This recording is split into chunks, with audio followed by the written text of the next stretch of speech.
आप देख रहे हैं गुलिस्तान न्यूज। अभी तक का उर्दू खबरनामा लेकर मैं आपका मेजबान गौहर कुछी आपकी खिदमत में हाजिर। उर्दू खबरनामे में सबसे पहले अभी तक की सबसे बड़ी खबर श्रीनगर जम्मू कौमी शाहरा पर बंटोल प्लाजा के करीब फोर्सेस और मिलिटेंटों के दरमियान झड़प इख्तिताम पजीर हुई, जिस दौरान 4 मिलिटेंटों को खला किया गया है, जबकि गोलियों के तबादले में 2 पुलिस एहलकार भी जख्मी हुए। ताम आईजीपी जम्मू का कहना है कि एक ही पुलिस एहलकार जख्मी हुआ है।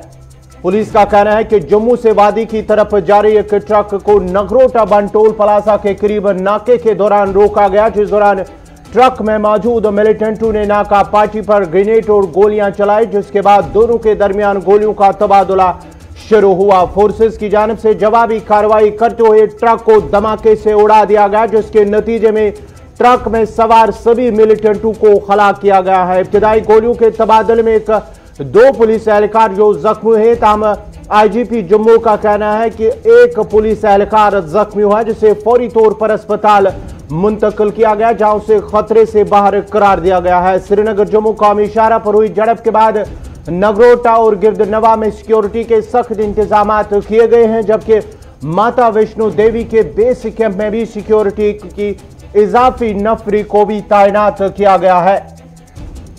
पुलिस सरबराह दिलबाग सिंह ने कहा कि एनकाउंटर में जैश के मिलिटेंटों को नगरोटा एनकाउंटर के हवाले से आईजीपी जम्मू का बयान, मारे गए मिलिटेंट एक बड़े हमले की साजिश में तो ड्राइवर जो ट्रक का ड्राइवर अभी तक वो फरार है। इस सिलसिले में आईजीपी को जो मानना है, मिलिटेंट के पास 3 बड़े और 2 छोटे हथियार उनके पास थे। और नगरोटा एनकाउंटर में आईजीपी जम्मू की प्रेस कॉन्फ्रेंस के हवाले से तफसीलात फराहम करते हुए उन्होंने कहा कि मारे गए मिलिटेंटों के एक बड़े मंसूबे को नाकाम बनाया। जो जम्मू से वादी की तरफ जा रहे थे, उनकी कोशिश को नाकाम बनाया। एक बड़ा हमला होने की मंसूबाबंदी को फोर्सेस की जानिब से नाकाम बनाया गया है। आईजीपी जम्मू की तरफ से प्रेस कॉन्फ्रेंस के दौरान जहां जम्मू में उन्होंने प्रेस कॉन्फ्रेंस की इस सिलसिले में उन्हें तफसीलात फराहम करते हुए कहा कि एक बड़े हमले की साजिश कर रहे थे। फिलहाल जो खबर आ रही है कि ट्रक का ड्राइवर जो अभी भी फरार है। मिलिटेंट के पास 3 बड़े और छोटे हथियार थे। ये आईजीपी जम्मू प्रेस कॉन्फ्रेंस के दौरान उन्होंने तफसीलात फराहम की है।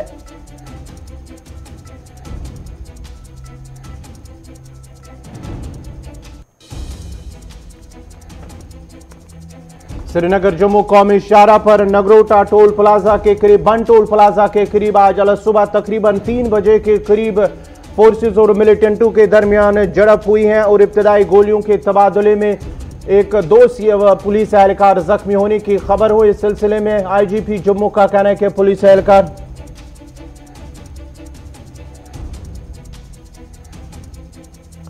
जम्मू बंटोल प्लाजा के करीब जो एनकाउंटर हुआ, एनकाउंटर फिलहाल इख्तिताम पजीर हुआ। इस सिलसिले में आईजी सीआरपीएफ के आईजी साबिक आईजी सीआरपीएफ के हवाले से क्या कुछ कह रहे हैं, पहले वो सुनते हैं, उसके बाद मजीद बात करते हैं। So that they can create problems here. और मीनवाइल ये इन्फॉर्मेशन बड़ा अच्छा मिला है और ज़्यादातर ये टेक्निकल इनपुट होते हैं, जिससे कि बिल्कुल एक्यूरेट इन्फॉर्मेशन मिला है और उस इन्फॉर्मेशन के आधार पे ही ये जो टेररिस्ट आ रहे थे इनको न्यूट्रलाइज किया गया। और ये बहुत बढ़िया बात है कि before they could fire and cause casualties, हमारे आदमियों ने बहुत बढ़िया काम करके पहले ही उन लोगों को न्यूट्रलाइज कर दिया। हालांकि उन्होंने ग्रेनेड भी फेंके हैं, लेकिन ज़्यादा कुछ उससे नुकसान हुआ नहीं है। सर, वेपन्स की बात तो न्यूट्रलाइज हुआ, लेकिन उनके पास से 11 AK-47 मिली है ग्रेनेड के अलावा। तो सर, क्या कोई बहुत बड़ा साजिश की तैयारी थी जो कि फॉइल हुई है, तो किस तरीके से देखते हैं? ये इन लोगों का आजकल मोटिव है कि कई लड़के रिक्रूट भी करें JNK में, खासकर वैली में वो लोग कोशिश कर रहे हैं ज़्यादा से ज़्यादा लड़कों को रिक्रूट करें। रिक्रूट करने के बाद इनको हथियार लाने में थोड़ा मुश्किल होता है, तो ये बढ़िया इन लोगों ने तरीका एक निकाला है कि बाई रोड हथियार निकाल लें और उन लोगों को सप्लाई किया जाए जिन लोगों को ट्रेनिंग वेनिंग पहले से दिया हुआ हो या वहाँ ट्रेनिंग भी करते हैं जंगलों में।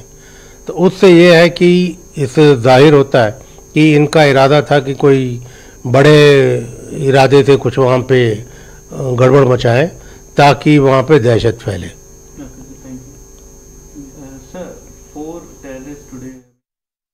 जम्मू वन टोल प्लाजा के करीब नगरोटा के करीब एक एनकाउंटर जो इख्तिताम पजीर हुआ। इस सिलसिले में अगरचे फिलहाल ट्रैफिक को एहतियाती तौर पर रोक दिया गया है, जबकि आसपास के इलाकों में सिक्योरिटी के सख्त इंतजाम किए गए हैं, जिसमें 4 मिलिटेंट जो ट्रक में सवार थे उस ट्रक को भी जो है धमाकों से उड़ा दिया गया है, जिसमें पुलिस का मानना है कि जो मौजूद उस ट्रक के अंदर जो मिलिटेंट थे वो सभी हलाक हुए। इस सिलसिले में आईजीपी जम्मू की तरफ से जो है थोड़ी देर बाद जो है प्रेस कॉन्फ्रेंस की जाएगी। इस सिलसिले में मजीद तफसीलात के लिए इस खबर पर हमारे साथ जुड़ चुके हैं एग्जीक्यूटिव एडिटर इशफाक गौहर। इशफाक, एक बड़ा जो है पुलिस का मानना है कि बड़ा मिलिटेंटों का मंसूबा नाकाम बना गया। 4 मिलिटेंटों की खबर जो आ रही है फिलहाल, जो इस हवाले से क्या कुछ तफसीलात है, और साथ ही साथ जो ट्रक का ड्राइवर और कंडक्टर फिलहाल बता रहे हैं कि वो अभी भी फरार है। इस खबर पे मजीद तफसीलात आपके पास क्या है?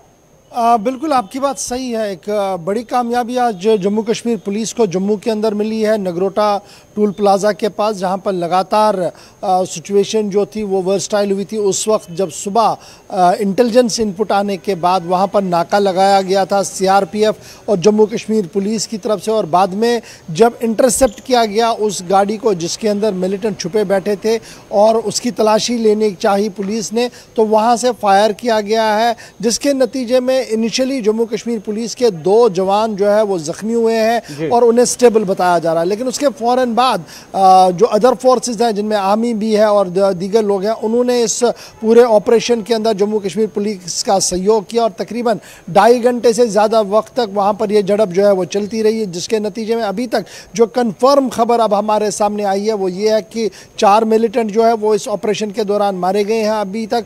उसके साथ साथ 11 AK-47 राइफल्स मिली हैं, UBGLs मिले हैं और कुछ और असला बरामद करने की बात भी जो है वो पुलिस की तरफ से सामने रखी गई है। थोड़ी देर पहले जम्मू के अंदर आईजीपी जम्मू की भी प्रेस कॉन्फ्रेंस हुई थी और जो खबर हमने पहले ज़राया से बताई थी अपने नाजरीन को कि ये एक दरअंदाजी वाला ग्रुप था जिसने चंद दिन पहले सांबा से दरअंदाजी की थी, उसी खबर की तस्दीक जो है वो आईजीपी जम्मू ने की है थोड़ी देर पहले, जिसमें उन्होंने साफ किया कि ये जो ग्रुप था ये चंद दिन पहले दरअंदाजी करके हुए जम्मू पहुंचा था, सांबा के सेक्टर से इन्होंने दरअंदाजी की थी और पिछले कई दिनों से अब ये श्रीनगर के फिराक में था और बाज़ाब्ता तौर पर जो उनका OGW ग्रुप है उन्होंने ये सारी चीज़ें अरेंज की गई थी और गाड़ी के अंदर माना जा रहा है कि एक फुल मैकेनिज्म था हथियार को वहाँ तक पहुँचाने के लिए जहाँ श्रीनगर उसको पहुँचाना था। लेकिन आपकी बात बिल्कुल सही है, ये एनकाउंटर कब हुआ है? जब जम्मू कश्मीर के अंदर बल्दियात के चुनाव चल रहे हैं और अभी तक किसी तरीके की कोई बाइकआउट की कॉल किसी भी तरह से नहीं है, नंबर 1। और ये उस वक्त भी हो रहा है जब इंटेलिजेंस इनपुट ये बता रहे हैं कि शायद स्केल ऑफ वायलेंस बढ़ेगा। यही वजह है कि डिप्लॉयमेंट ऑफ ट्रुप्स जो वो मिनिस्ट्री फॉर होम की तरफ से ज़्यादा कर दी गई है ताकि चुनावों के दौरान किसी तरीके का खलल ना हो। और तीसरी बड़ी बात ये है कि जो सरहदें हैं वहाँ पर काफ़ी ज़्यादा डिप्लॉयमेंट है, चाहे आप LAC की बात करें, LOC की बात करें, और शायद यही वजह कि अब इंटरनेशनल बॉर्डर्स का सहारा लिया जाता है और पंजाब और इस तरीके से रास्तों को चुना जाता है जहाँ से हथियार को श्रीनगर पहुँचाया जाए। तो हर तरह से जब आप देखेंगे तो इंटेलिजेंस इनपुट आने के बाद जो ऑपरेशन चलाया गया वो कामयाब ऑपरेशन है पुलिस की नज़र में, और पुलिस का मानना है कि 11 AK-47 राइफल मिलना, UBGL मिलना, ये आपस में ही एक बड़ी कामयाबी है। इशफाक, मजीद आपसे जानना चाहेंगे कि ये किस तंजीम से, क्या ये मकामी थे या कि गैर मुल्की थे, इस हवाले से पुलिस का क्या कुछ कहना है? और साथ ही साथ आपसे ये भी पूछना चाहेंगे कि जो गाड़ी का ड्राइवर या कंडक्टर या और कोई लोग इसमें सवार थे, क्योंकि इस पे भी जो है कहीं ना कहीं जो है तफसीलात जानने की कोशिश करेंगे। देखिए, जहाँ तक पहले मारे गए मिलिटेंटों की बात करें तो उसके बारे में अभी तक हतमी शिनाख्त अभी नहीं हो पाई है और कभी इम्कान ये है कि ये फॉरेन मिलिटेंट्स हो सकते हैं जिन्होंने दरअंदाजी करके श्रीनगर जाने की कोशिश की है। नंबर 1 तो ये बात है, आपके सवाल का जवाब है।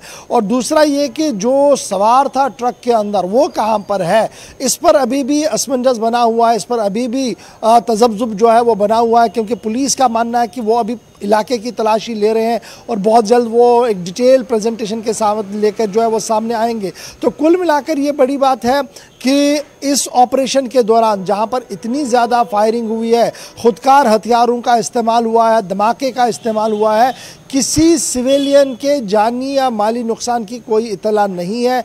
मिलिटेंट सिर्फ मारे गए हैं और उस गाड़ी को तबाह किया गया है क्योंकि जिसके अंदर मिलिटेंट थे, क्योंकि जब उस गाड़ी की तलाशी ली गई तो बहुत सारे घने बैग वहां पर पाए गए और बाद में ये पता लग रहा है कि एक मैकेनिज्म के तहत गाड़ी को भी बंकर बनाने की कोशिश थी ताकि अगर एनकाउंटर हो तो वो लंबे चक्कर के लिए वहां पर चल सके। लेकिन सिक्योरिटी एजेंसीज ने जॉइंट ऑपरेशन चलाकर सिर्फ 2.5 से 3 घंटे के बीच में इस ऑपरेशन को कंक्लूड किया, जिसमें 4 मिलिटेंट जो है वो अभी तक मारे गए हैं और इनके बारे में ये बताया जा रहा है कि जैश ए मोहम्मद मिलिटेंट तंजीम जो है, ममनुआ तंजीम जो है, उसके ये सारे कारिंदे हो सकते हैं। इशफाक, इस वक्त की अगर ताज़ा सूरत हाल की बात करेंगे, जम्मू श्रीनगर ट्रैफिक को एहतियाती तौर पर बंद रखा गया और साथ ही साथ कई दीगर जो आसपास के इलाके वहां पर भी सिक्योरिटी सख्त की गई है, तो इस वक्त की ताज़ा situation Jammu Srinagar national highway पर किस तरह की है? देखिए, श्रीनगर जम्मू कौमी शाहरा की अगर आप बात करेंगे तो सुबह 5 बजे आपको रोकना चाहूंगा। आईजी जम्मू इस वक्त प्रेस कॉन्फ्रेंस इस हवाले से, तो देखते हैं वो क्या कह रहे हैं। It is possible that they were planning to target the DDC elections. However, investigation in this case is in progress. And was it a fresh or? This is a matter of investigation. We are investigating the case. Jammu zone के IG Mukesh, तो ये थी IG Jammu जो बात कर रहे थे कि डीडीसी इंतखाबात के हवाले से खलल डालने की एक नाकाम कोशिश, जो कोशिश उनकी थी उनको नाकाम बनाया फोर्सेस की जानिब से। जी इशफाक, आप अपनी बात जो है जारी रखिए।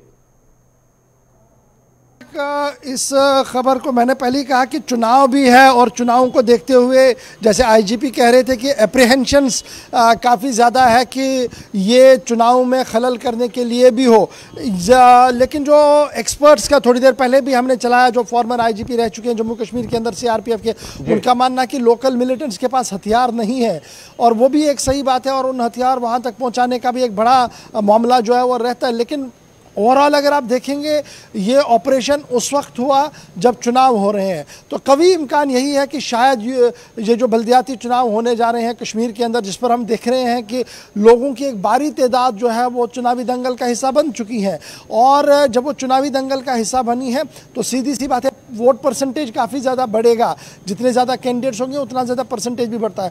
वो रुक जाए, वो थम जाए, दहशत पैदा हो, उसकी काफ़ी ज़्यादा कोशिश जो है वो शायद मिलिटेंट करना चाहते थे, जिसमें वो इस ऑपरेशन में नाकाम ही नज़र आ रहे हैं, क्योंकि इंटेलिजेंस इनपुट के बाद जो ऑपरेशन जम्मू के अंदर चलाया गया उसमें सिक्योरिटी एजेंसीज को ही अभी तक कामयाबी मिलती हुई नज़र आ रही है। चलिए, बहुत बहुत शुक्रिया इशफाक गौहर आपका। ये थे एग्जीक्यूटिव एडिटर इशफाक गौहर, तफसीलात फराम कर रहे थे। बन टोल प्लाजा नगरोटा के करीब जो आज सुबह तकरीबन 4 बजे के करीब फोर्सेस और मिलिटेंटों के दरमियान झड़प हुई है, जिसमें 4 जो है मिलिटेंट हलाक हुए हैं। पुलिस का मानना है कि जैश ए मोहम्मद नामी तंजीम से उनका ताल्लुक था। चारों जो बताया, फिलहाल जो इब्तिदाई रिपोर्ट मिल रही है कि चारों गैर मुल्की है और चारों को हलाक किया गया। इस सिलसिले में जो भारी तादाद में जो है असला और गोला बारूद भी बरामद किया गया है। फिलहाल जो पुलिस का मानना है कि ड्राइवर गाड़ी का, ट्रक का ड्राइवर अभी भी फरार है।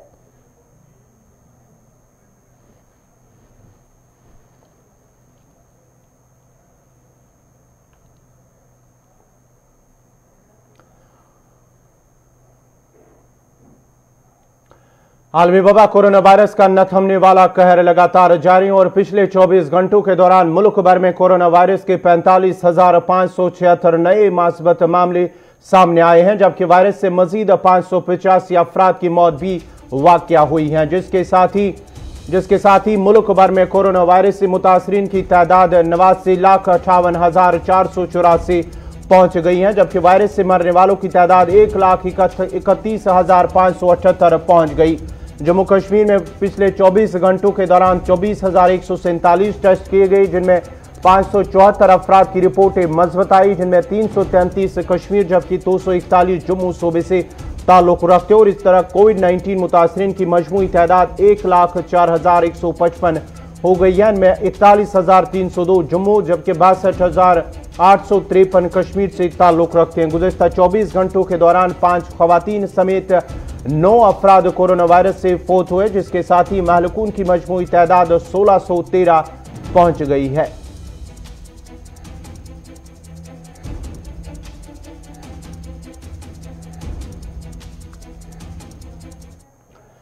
अब वैक्सीन के हवाले से भी एक और बड़ी खबर कि कोविड वैक्सीन के तीसरे मरहले के ट्रायल कल से शुरू होंगे। 1000 से ज्यादा वॉलंटियर ट्रायल में शामिल होने की उम्मीद है। तवक्का है कि वैक्सीन की हिफाजत 90% से ज्यादा होगी, ये माहिरीन का मानना है।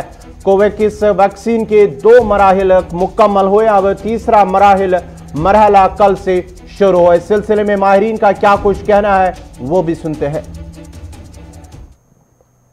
उम्मीद है कि अगर 600 लोगों के अंदर रिस्पांस अच्छा आता है तो ICMR इसके लिए परमिशन लेगी ताकि मार्केट ऑथेंटिकेशन हो सके और इसका मास प्रोडक्शन हो सके। अच्छा, जो डोज है कितनी डोज लगाई जाएंगी और कितने दिन के? इसके अंदर 2 डोज लगाई जाएंगी। पहली डोज लगाने के 28 दिन बाद दूसरी डोज लगाई जाएगी। ये इंट्रामस्कुलर लगाई जाएगी शोल्डर में, और उसके बाद एंटीबॉडी का रिस्पांस स्टडी किया जाएगा। अच्छा, आपसे पहले जो 2 फेज रहे हैं उनके रिजल्ट किस तरह के? पहली 2 फेज जो रही हैं उसमें बहुत कम हेल्दी वॉलंटियर स्टडी किए गए और उनके रिजल्ट्स में 2 चीज़ें स्टडी की गई। एक तो कोई ऐसा एडवर्स इफेक्ट आता है या नहीं जो उसका मेन पर्पस था, और दूसरा उसका पोटेंसी कितनी है।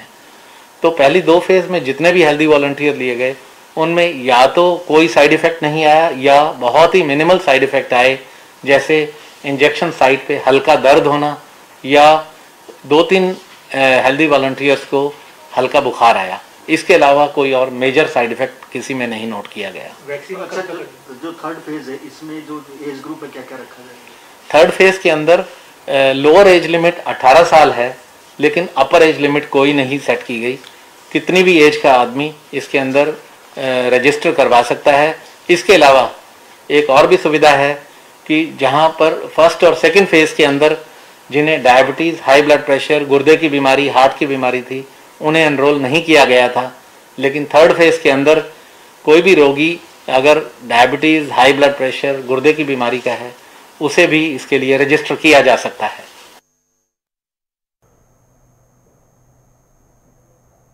मुत्तहिदा अरब इमारात का एक बड़ा फैसला, मुत्तहिदा इमारात की जानिब से एक बड़ा फैसला किया गया है कि पाकिस्तान समेत कई ममालिक पर वीज़ा पर पाबंदी आयद की गई हैं। कोविड के पेश नज़र UAE हुक्काम ने एक फैसला लिया है, पहले से जारी वीज़ों पर पाबंदी आयद नहीं होगी, ये UAE हुक्काम का मानना है। आलमी वबा कोरोना वायरस के पेश नज़र मुत्तहिदा अरब इमारात ने पाकिस्तान समेत 11 ममालिक के मुसाफिरों के लिए वीज़ों के इजरा को रोक दिया गया है। पाबंदी का शिकार मुल्कों में पाकिस्तान समेत तुर्की, ईरान, अफगानिस्तान, इराक, शाम, लीबिया और दीगर ममालिक शामिल है। इन ममालिक की एयरलाइंस को भी फैसले से आगाह कर दिया गया है। पॉलिसी के मुताबिक फिलहाल नए विजिट वीज़ा जारी नहीं किए जा रहे हैं, ताहम मुस्तकिल रिहायशी वीज़ा रखने वाले अफराद इजाज़तनामे के साथ सफ़र कर सकेंगे। यूरोप, कनाडा और दीगर ममालिक के सयाह अगर बराह रास्त UAE आएंगे तो उनके लिए एयरपोर्ट पर ही वीज़ा फराहमी की सहूलियत होगी। ताहम इमारात सफारत खाने के मुताबिक ये पाबंदी गैर मुअय्यना मुद्दत के लिए लगाई गई है। इसके खात्मे का इन्हिसार कोरोना की मौजूदा लहर पर है और अगर इसमें जल्दी कमी आ जाती है तो जल्द ही मामूल के मुताबिक वीज़ा सर्विस बहाल की जाएगी। मुत्तहिदा अरब इमारात की जानिब से एक बड़ा ऐलान, बड़ा फैसला लिया गया है।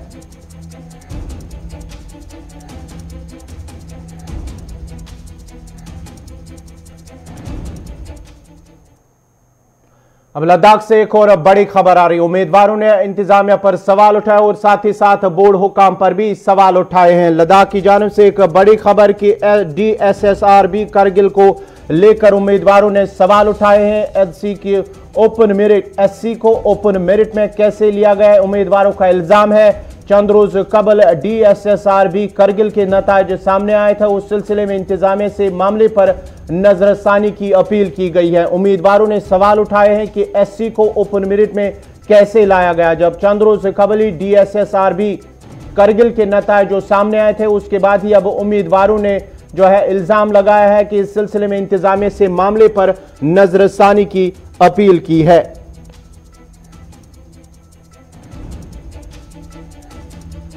डिस्ट्रिक्ट सर्विस सिलेक्शन की जानिब से बोर्ड का जो रिजल्ट सामने आया था कुछ रोज कबल, उस सिलसिले में अब उम्मीदवारों ने सवाल उठाया कि SC को इस जुमरे में किस तरह से शामिल किया गया है। इस सिलसिले में उन्होंने अब इंतजामिया से मामले पर नजरसानी की अपील की है।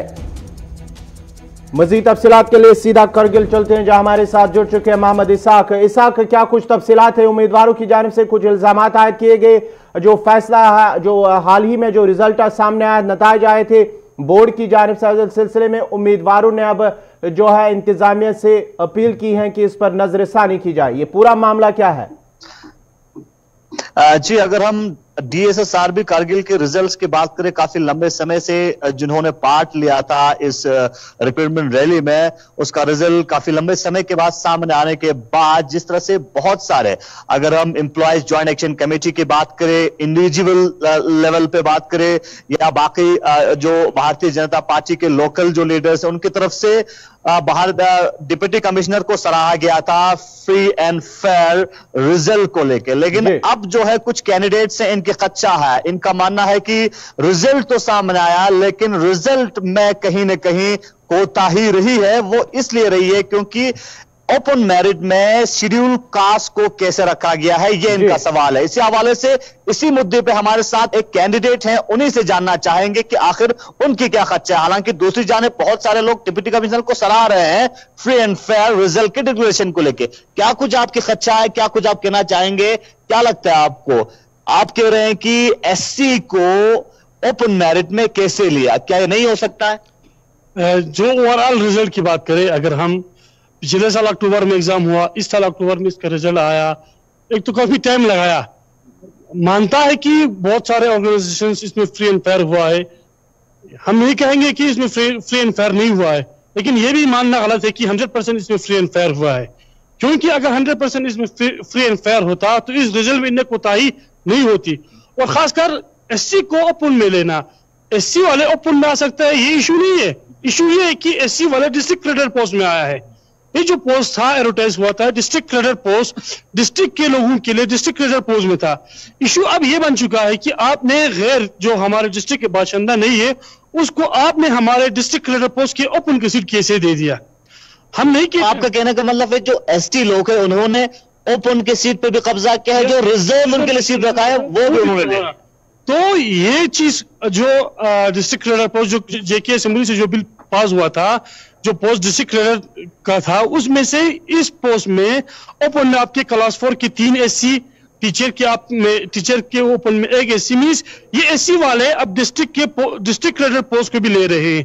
इन फ्यूचर ये एक रूल बन सकता है, अगर इस टाइम पे अगर हम आवाज नहीं उठाएंगे, इन फ्यूचर SC वाले फिर RBI में भी आ सकता है, RBI के पोस्ट में भी, फिर SC वाले ये ST में भी आ सकते हैं, फिर हमारे डिस्ट्रिक्ट के लोगों के लिए फिर क्या बचेंगे? तो ये एक जेन्युइन इशू है कि डिप्टी कमिश्नर साहब से कि आप इस चीज को SC वालों को हमने कि देखिए ओपन में मत चढ़ा, आपने हमारे डिस्ट्रिक्ट कैडर पोस्ट को SC वालों को कैसे दे दिया? पहले इशू तो ये है। आप क्या कुछ अपील करना चाहेंगे लोकल एडमिनिस्ट्रेशन से, चेयरमैन DSSRB से यही रिक्वेस्ट है कि जो ओपन में नहीं, जो हमारे डिस्ट्रिक्ट कैडर पोस्ट में से जो आपने SC वालों को दिया है उसको रिवोक किया जाए, और जो ओपन में सिलेक्ट हुआ है, जो डिस्ट्रिक्ट कैडर पोस्ट पे सिलेक्शन हुआ है उसको रिवोक किया जाए, और हमारे ही जो वोटिंग में है, जो हमारे जो क्वालिफाइड है उनको उस पोस्ट को उनके हवाले किया जाए।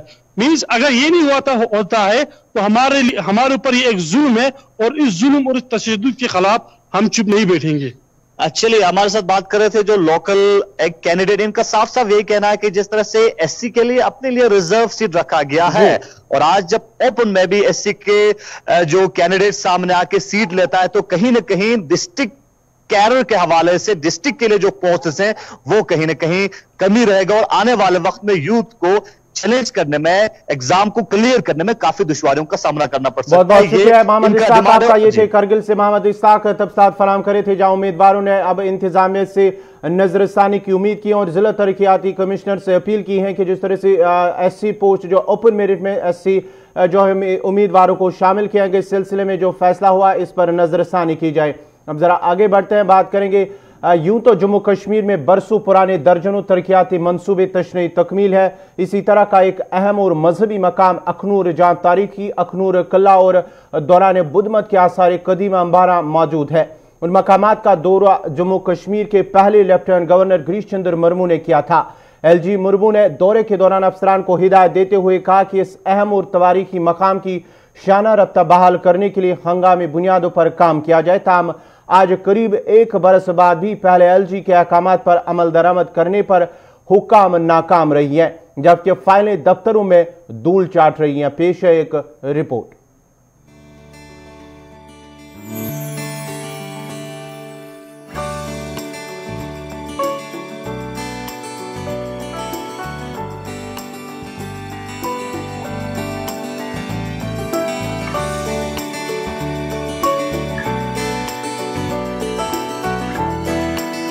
जम्मू शहर से लगभग 28 किलोमीटर दूर अखनूर का तारीखी मकाम है, जिसे विराट नगरी के नाम से भी जाना जाता है।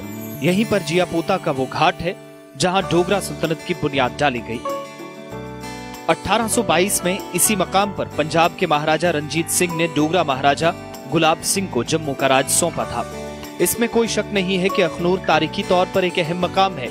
वहीं इस मकाम की अहमियत उस वक्त और भी बढ़ गई जब अखनूर के पास पाम्बरा, जो अब अंबारान के नाम से मशहूर है, के करीब बुद्ध मजहब का मकाम पाया गया। इस मकाम पर एक स्तूप भी मिला है जिसमें बुद्ध के बाक़ियात पाए गए, जिसके बाद इस मजहबी मकाम का दायरा और वसी होता गया। ताहम वक्त गुजरने के साथ साथ एक अहम और तारीखी मजहबी मकाम ने शायद अपनी पहचान रफ्ता रफ्ता खो दी है, जिसके लिए जिम्मेदार सरकार और निजाम चलाने वालों को ठहराया जा रहा है। ऐसा इसलिए हुआ कि अंबारान में न सिर्फ बुद्ध मजहब के मानने वालों का अहम मकाम है, बल्कि अखनूर किला भी यहीं तामीर किया गया है।